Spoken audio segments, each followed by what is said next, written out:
Assalamualaikum warahmatullahi wabarakatuh. Apa kabar sahabat? Semoga semua selalu dalam keadaan sehat. Amin ya robbal alamin. Bersama saya Diah dalam suluk motivasi dari Saung Santri Inayatullah. Sahabat, pernahkah mendengar kisah tentang Muhajir Ummu Qais? Pada masa perpindahan dari Mekah ke Madinah, ada kisah seorang pemuda hijrah yang dikenal dengan Muhajir Ummu Qais. Pemuda ini berhijrah karena seorang wanita yang ingin ia nikahi, yaitu Ummu Qais. Dikisahkan pada akhirnya pemuda tersebut berhasil menikahinya.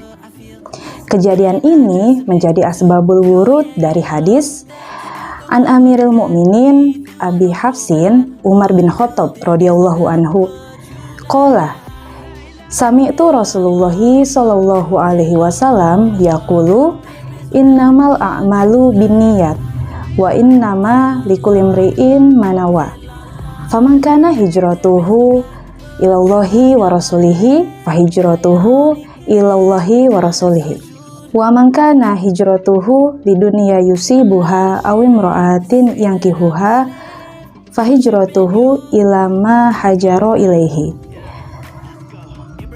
Dari Amirul Mukminin Abi Hafsin Umar bin Khattab radhiyallahu an berkata, aku mendengar Rasulullah Shallallahu alaihi wasallam bersabda, sesungguhnya setiap amal perbuatan itu bergantung pada niatnya. Dan bagi setiap orang akan dibalas sebagaimana apa yang diniatkannya.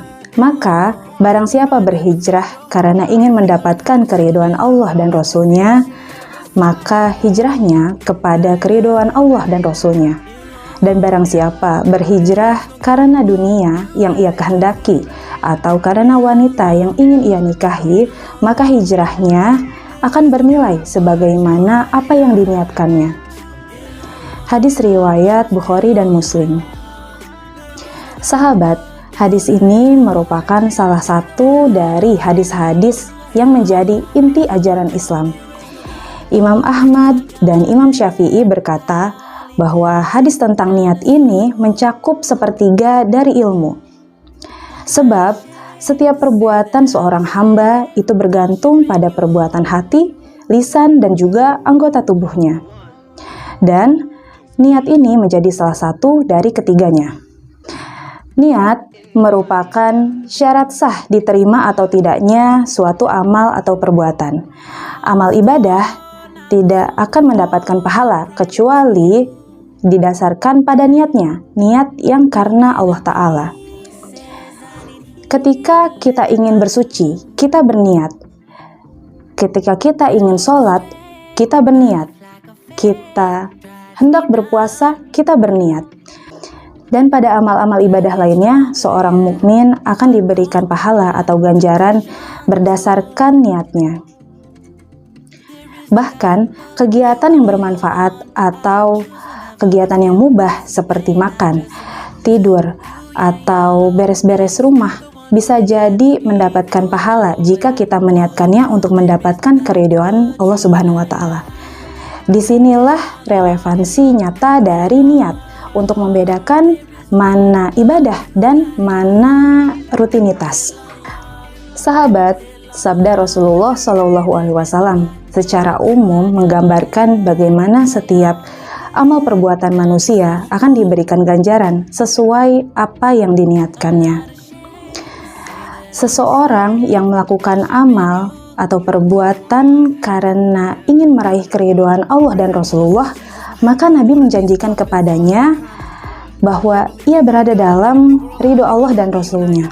Sedangkan orang yang melakukan amal perbuatan untuk kepentingan dunia, maka hanya sampai urusan dunia sajalah yang paling mungkin ia dapatkan. Ia melewati kepentingan yang lebih mulia. Sahabat, hijrah bukan sekedar perpindahan secara fisik, melainkan di dalamnya ada niat, komitmen, pengorbanan, dan ketulusan untuk meraih ridhonya Allah Subhanahu wa Ta'ala.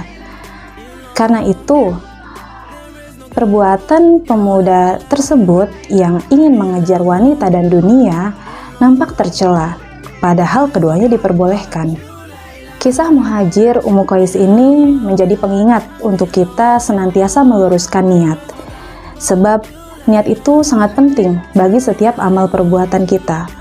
Rugi apabila kita melakukan segala sesuatu tetapi hanya untuk kepentingan dunia saja. Sedangkan di sisi lain, hal yang biasa dapat bernilai menjadi ibadah jika kita melakukannya untuk meraih ridho Allah Subhanahu wa Ta'ala. Jika yang kita harapkan adalah perkenan dari Allah, maka tujuan dunia akan turut ikut serta. Wallahu a'lam bishawab. Sekian, wassalamualaikum warahmatullahi wabarakatuh.